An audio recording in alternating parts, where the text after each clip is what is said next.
secretos? No, aquí no hay chismoso, no, amor, entonces vamos. A nadie le gustan los secretos. Cuando a uno le dicen, venga que le voy a contar un secreto, usted que dice, no me cuente nada. Que dice, a ver, ahí, venga para allí, venga, cuénteme. Mañana le cuento, no, ¿cómo me va a dar con la intriga? Venga, cuénteme ya. El título que el Señor me ha dado para esta predicación es Los secretos del paraíso. ¿Cuántos son? No les voy a decir. Son unos secretos que el Señor nos va a hablar a través de su palabra y que están en el paraíso. Y vamos a ir de una vez al libro de Génesis en el capítulo 2.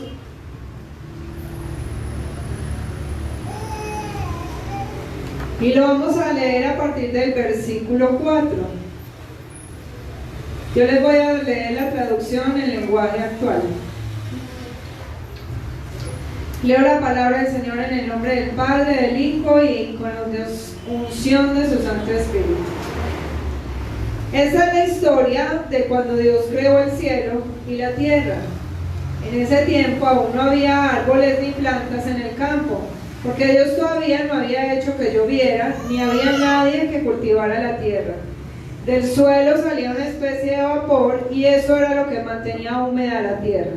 Entonces Dios tomó un poco de polvo y con ese polvo formó al hombre. Luego sopló en su nariz y con su propio aliento le dio vida. Así fue como el hombre comenzó a vivir. Dios había plantado un jardín al cual llamó Edén y allí puso al hombre. Luego Dios hizo que creciera allí toda clase de árboles, eran hermosos y daban fruta muy sabrosa. Y en medio de ese jardín estaba el árbol de la vida y también el árbol del conocimiento del bien y del mal. De Edén salía un río que regaba el jardín y luego se dividía en otros 4 ríos. El primer río se llamaba Pisón y es el que rodea todo el país de Havila. Allí hay oro muy fino y hay también piedra de ónice y plantas con las que se hacen finos perfumes. El segundo río se llamaba Gihón y es el que rodea todo el país de los etíopes. El tercer río es el Tigris, que corre al este de Asiria, y el cuarto es el río Éufrates. Y Dios puso al hombre en el jardín de Edén para que lo cultivara y lo cuidara, pero claramente le dijo: puedes comer de todos los árboles que hay en el jardín, pero no del árbol del conocimiento del bien y del mal. Si comes de ese árbol, te juro que morirás.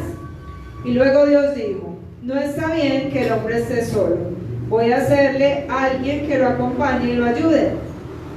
Entonces hizo Dios todos los animales domésticos y salvajes, todas las aves que vuelan por el cielo, y se los llevó al hombre para que les pusiera nombre, y éste así lo hizo. Sin embargo, para el hombre no se encontró compañía ni ayuda. Por eso Dios hizo que el hombre se quedara profundamente dormido.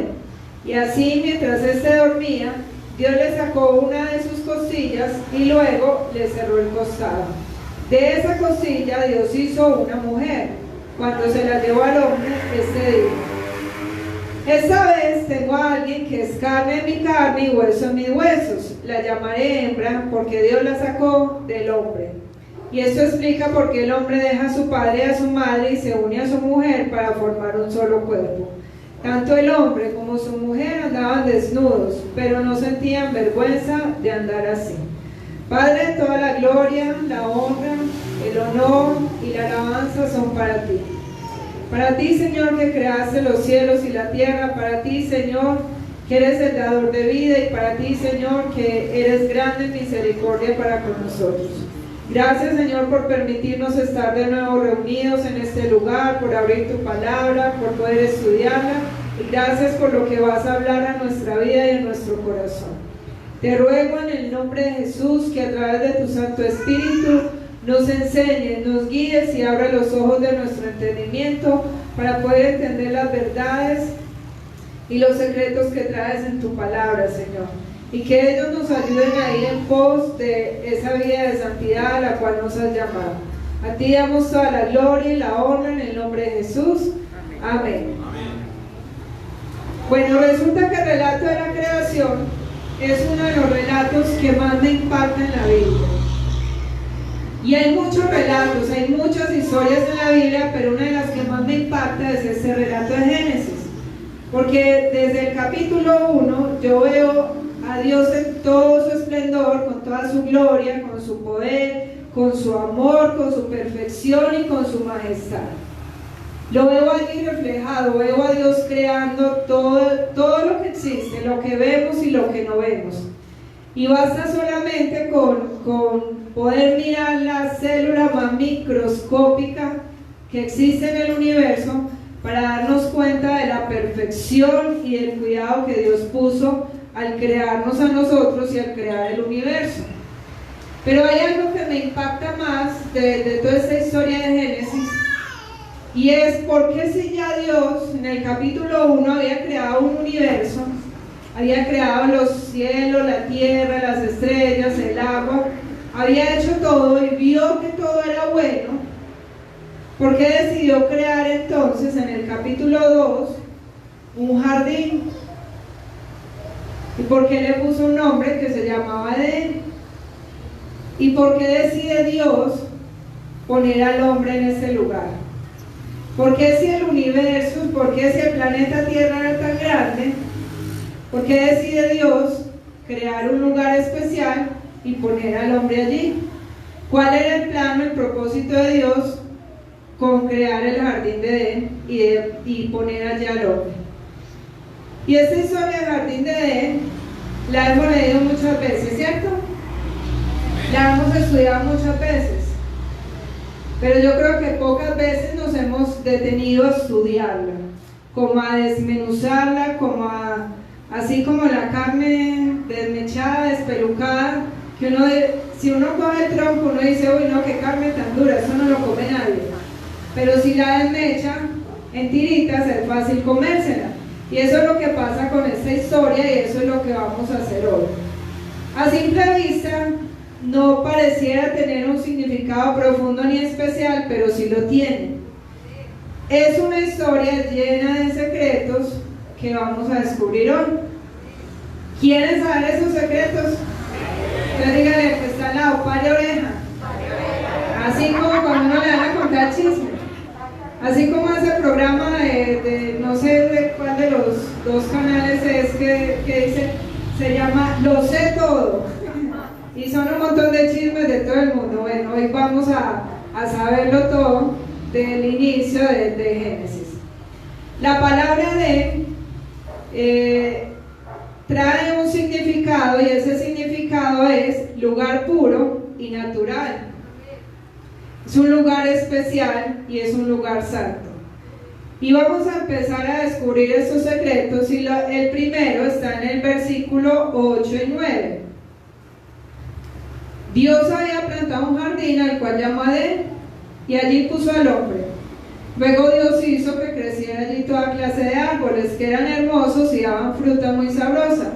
Y en medio de ese jardín estaba el árbol de la vida y el árbol del conocimiento del bien y del mal. Entonces miren, Dios creó la tierra, pero también creó un lugar especial. Y ese lugar especial, si nosotros leemos versículos anteriores, dice que todavía no había crecido en la tierra ni planta, ni árboles, ni nada, porque no había hombre que cultivase la tierra y porque no había llovido todavía. Porque la tierra sufría un vapor que humedecía la tierra, pero todavía no había nada. Y Dios decide crear un lugar especial donde Dios mismo la trabaja, digámoslo así, la cultiva y hace que hayan árboles que dan fruta sabrosa y hace que este lugar sea un lugar de bendición. Y lo hace el Señor para poner allí a Adán. Y yo me detenía en este versículo, en este pedacito de carne desmechada, y yo decía, si esto no es amor real y verdadero de Dios hacia el hombre, entonces ¿qué es? Porque Dios hubiera podido decir, voy a poner a Adán por allá en cualquier desierto, en cualquier lugar solo, y que aprenda a trabajar y que cultive la tierra y se gane el pan con el sudor de su frente. Pero el Señor no hace eso. Y recordaba yo que cuando las mujeres estamos embarazadas, mientras el bebé se va gestando en nuestro vientre, ¿qué hacemos las mamás? Preparamos todo. Que no sea que, ay, no, ya nació el niño, no tiene ni ropa, ni pañales, ni, mejor dicho, no tiene nada, no. Las mamás nos despelucamos, corremos, buscamos todo porque queremos que el bebé llegue y tenga un lugar especial en nuestra casa. Las mamás queremos que nuestros hijos estén protegidos y estén cuidados. Y eso fue lo que hizo Dios. No había nada que comer, pero Dios crea un lugar especial donde le pone al hombre y donde le pone el alimento. Y ese es el primer secreto. Que en un universo tan grande, tan lleno de personas, de cosas, Dios tiene un lugar único, puro y especial para nosotros.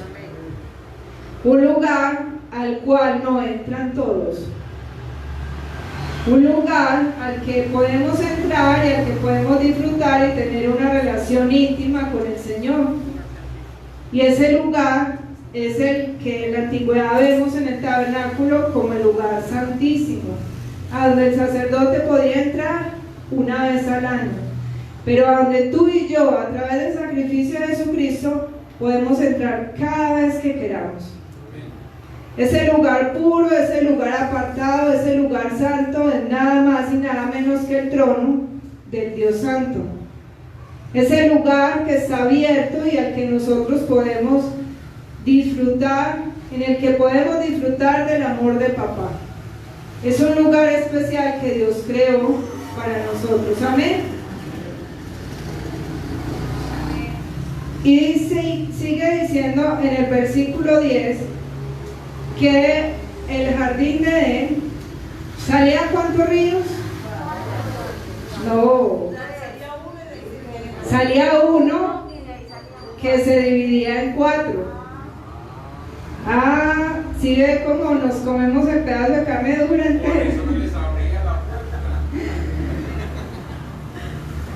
¿Qué significa el agua? El agua es vida, pero el agua también es presencia del Espíritu Santo. El agua es esa presencia que da vida a nuestra relación con Dios, porque sin el Espíritu Santo tú y yo estamos muertos. Amén. Si mi jardín está bien regado, el río fluye y entonces yo voy a poder repartir de eso que está fluyendo dentro de mí. ¿Y a quién le voy a repartir? A los que tengo alrededor. Dice Jesús en la Escritura: el que crea en mí, de su interior ¿qué? ¿Correrá un río? ¿O correrán ríos? Ah, correrán ríos, ¿cierto? Miren cómo vamos entendiendo. El que crea en mí, de su interior correrán ríos, muchos. ¿Quién es el centro? Cristo. Y el que cree en Él puede hacer que de su interior corran esos ríos de agua viva, que es la presencia del Espíritu Santo. Entonces, de un río se reparte en 4.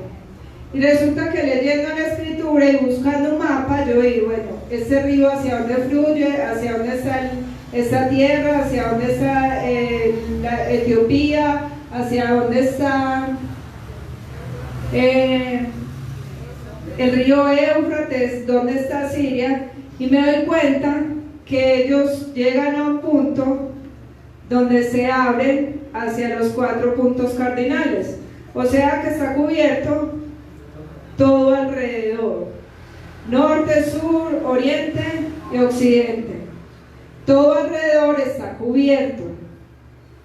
Y cuando el Señor habla de los 4 ríos aquí en la palabra, hace una connotación especial con el primer río.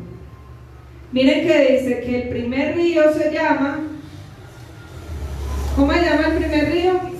Pisón. Y dice que este río tiene oro y que tiene oro muy puro, que tiene ónice y que también tiene berilo.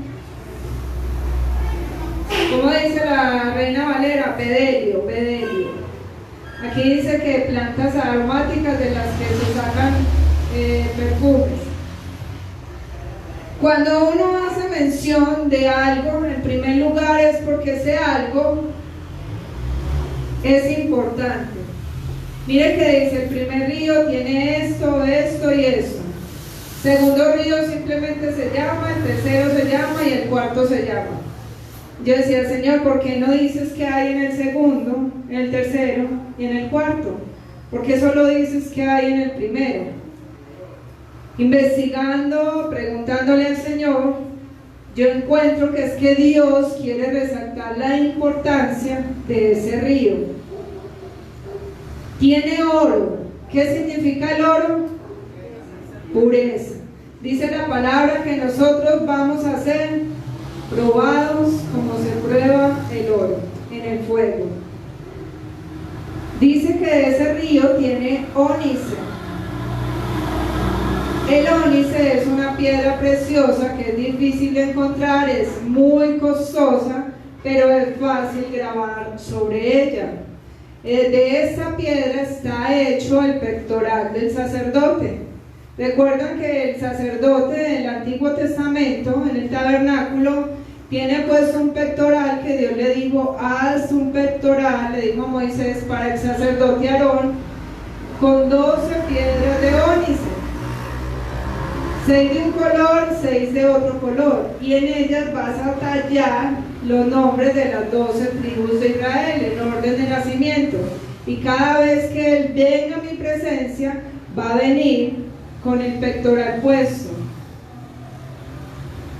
Y quiero que leamos en Éxodo capítulo 28 para que entendamos lo que dice el Señor, el significado de llevar ese pectoral con los nombres de las tribus del pueblo de Israel allí.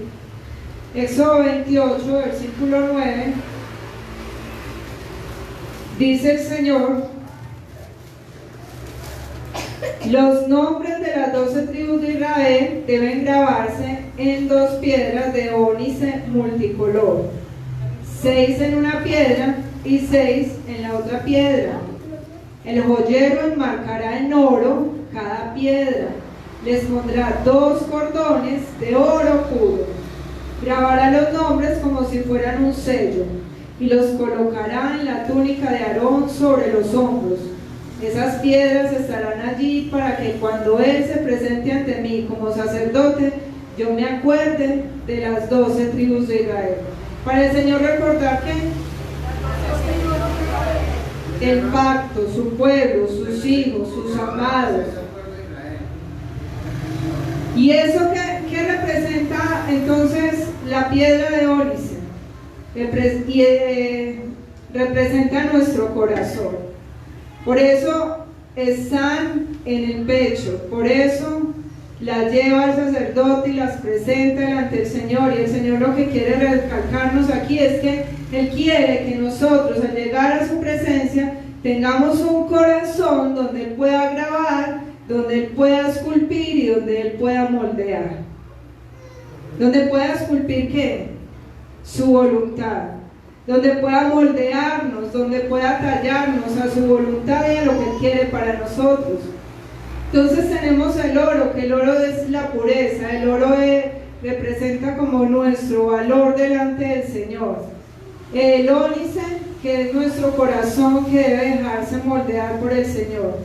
Y el bedelio, que estuve buscando también y me encontré que es una especie de planta, como una resina, del tallo de una planta con el que se hacen perfumes finos. ¿Qué está diciendo el Señor entonces? ¿A qué debemos oler? Olor fragante, olor fragante. ¿A pachulí? Olor fragante. ¿Se quiere oler a pachulí? No. ¿Qué es un pachulí?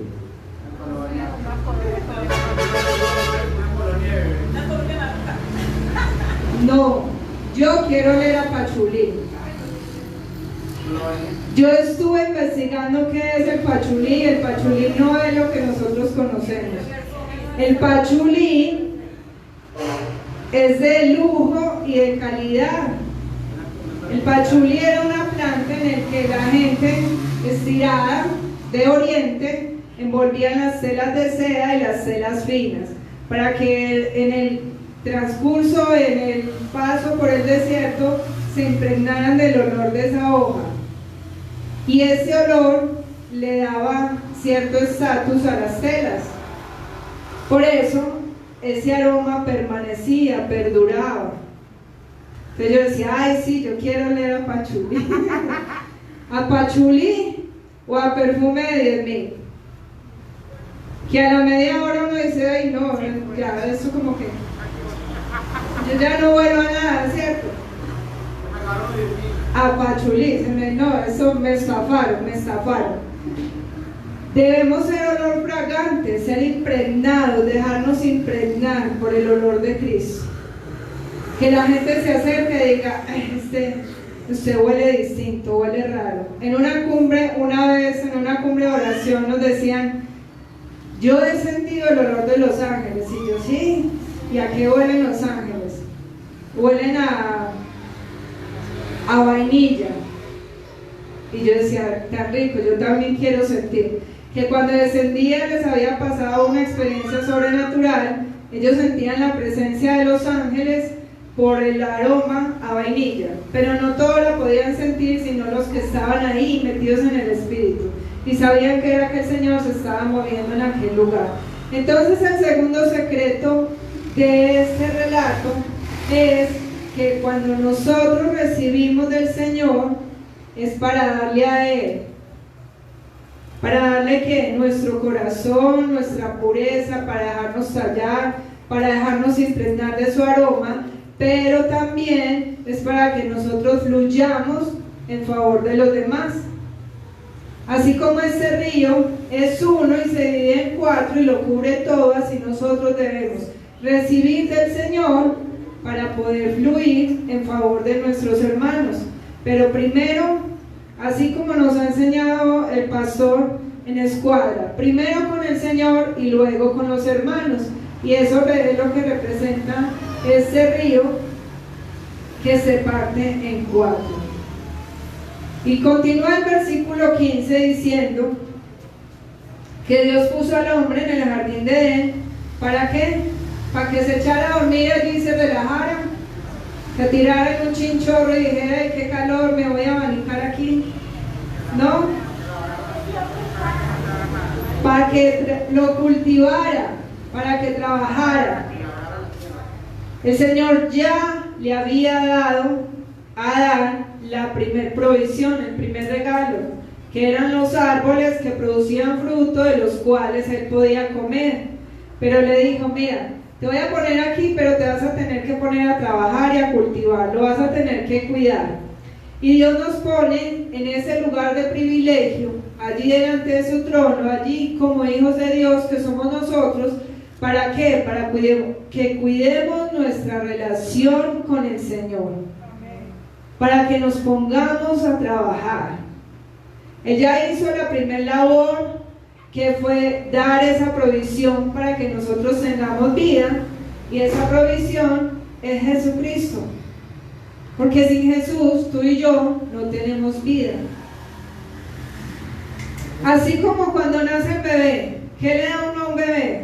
Papas, carne. No, le tiene que dar leche, algo que sea posible digerir. Ya cuando el bebé tiene 6 meses, que ya tiene más firmeza en sus encías, así no tenga dientes, usted le empieza a dar la comida.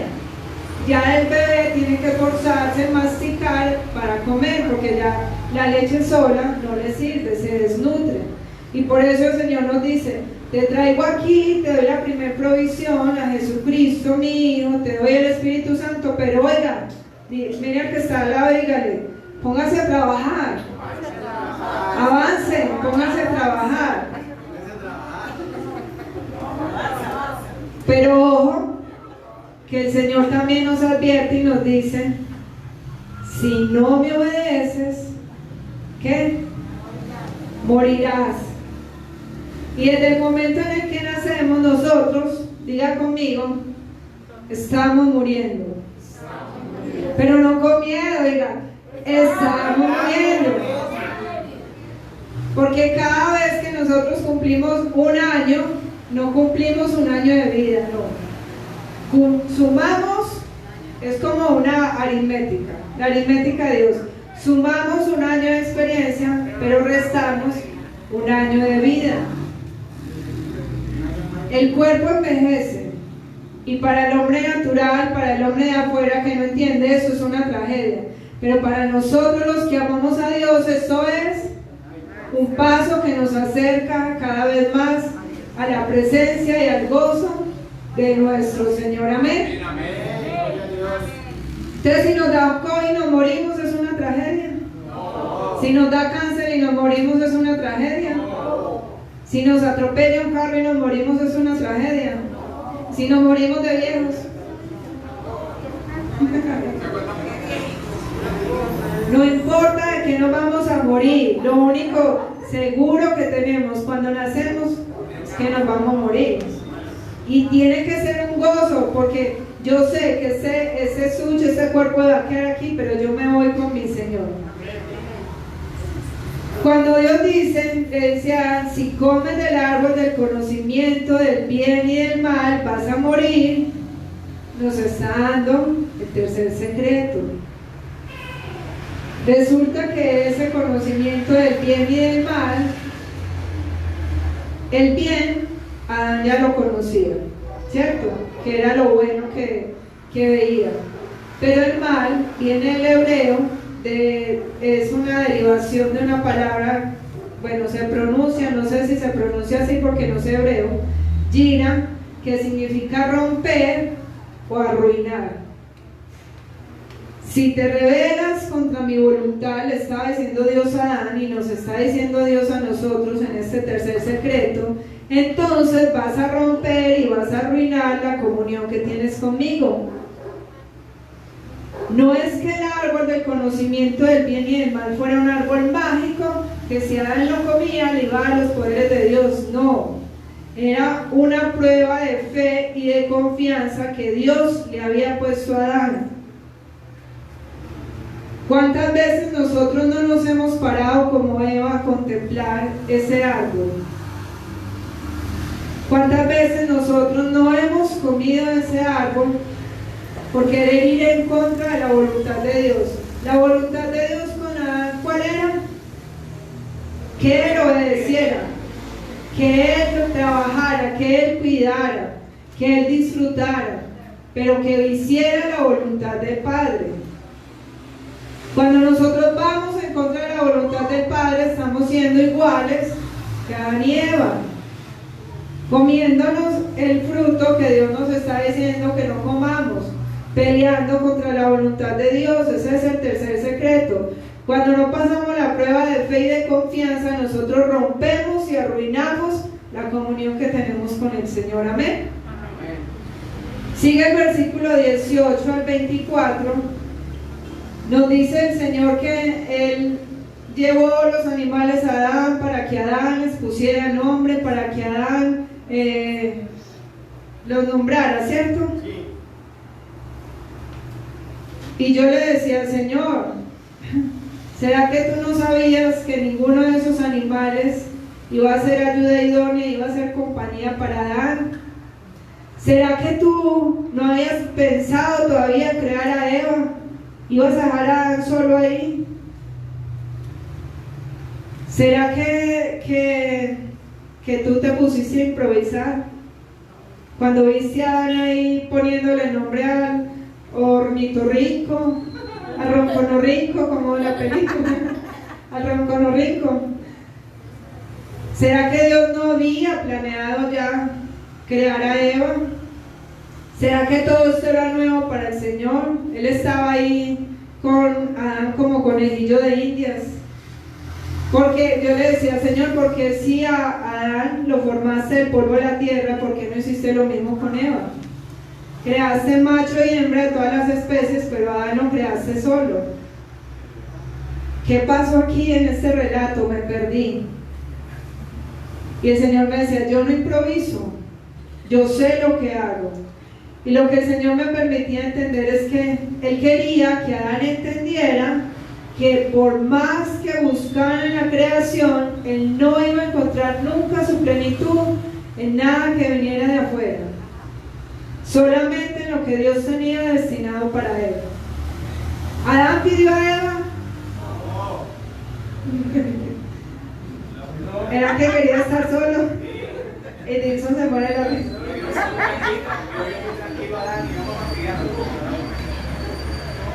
Vamos a fastidiar a Adán. Vamos. Dios quería que Adán entendiera que la plenitud la iba a encontrar solo en las cosas que vienen del Señor. Amén. Porque Dios metió a Adán en un sueño profundo. Yo decía, Señor, tú eres tremendo. La anestesia ya existía desde Génesis. Lo anestesió ahí, lo entró en UCI, lo puso en UCI ahí. No era un sueño profundo en sí, porque uno dormido, le sacan una costilla y se muere el dolor. Eso fue anestesia pura y anestesia de la mejor, ¿cierto? Porque el sueño profundo, porque esa es la confianza que debemos tener mientras Dios está obrando en nuestra vida, mientras Dios está preparando lo que sabe que es mejor para nosotros, mientras Dios está trabajando en lo que nos va a dar, que sabe que es lo mejor para nosotros.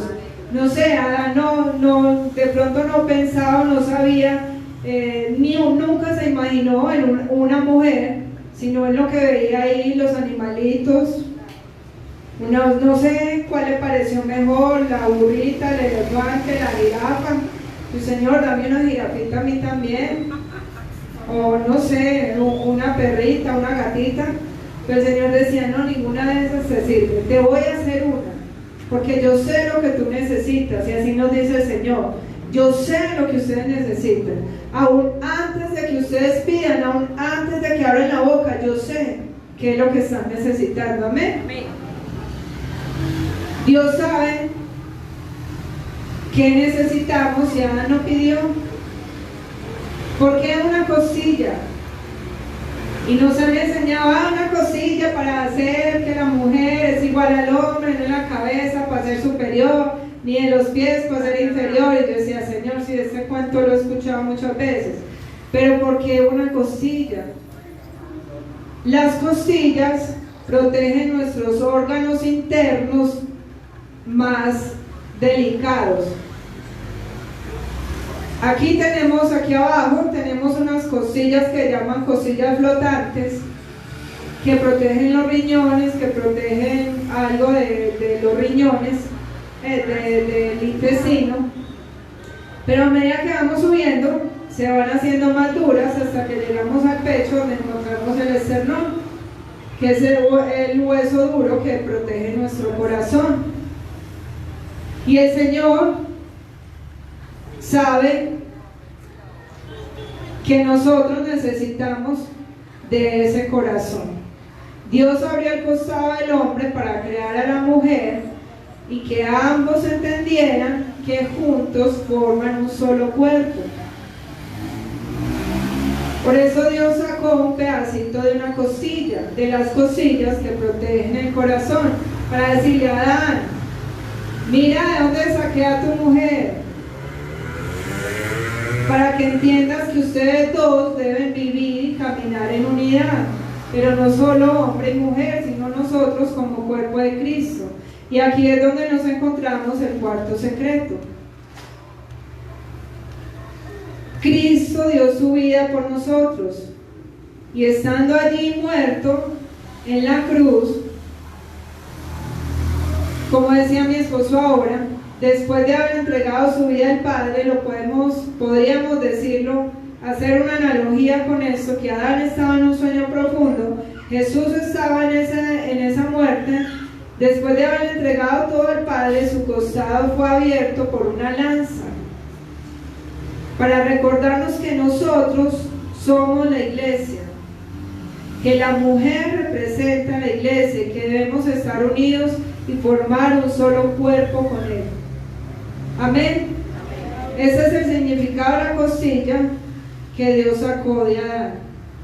Que sin Adán no existe Eva. Y sin el sacrificio de Cristo en la cruz del Calvario no existe iglesia. La iglesia es la novia, la iglesia es la mujer. Nosotros necesitamos entender que nosotros en Cristo no somos nada.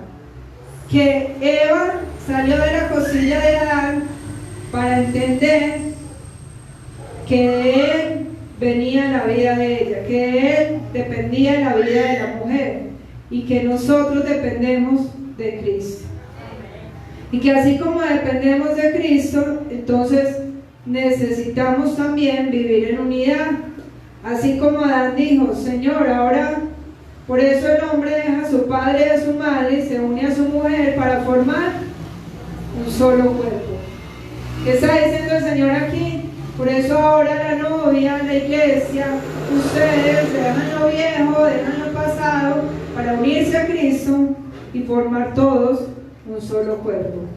Sin sacrificio, sin Cristo, sin su costado abierto, nosotros hoy no tendríamos vida. Nuestra vida inicia en Él. Y así como por el primer Adán entró el pecado, por el segundo Adán, que es Cristo, entra la vida y entra la gracia y entra el perdón. Amén. Y ese es el significado de Él. Pues eso es lo que el Señor me ha hecho entender de por qué la costilla, de que estaba el Señor mostrando la luz de lo que habría de venir después, de lo que habríamos de ver luego cuando viniera Cristo. Y ya para terminar, en el versículo 25 dice: por tanto el hombre como su mujer andaban desnudos, pero no sentían vergüenza de andar así. Y esta desnudez no traía vergüenza, porque en ellos había confianza, en ellos había pureza y había plenitud con el Señor.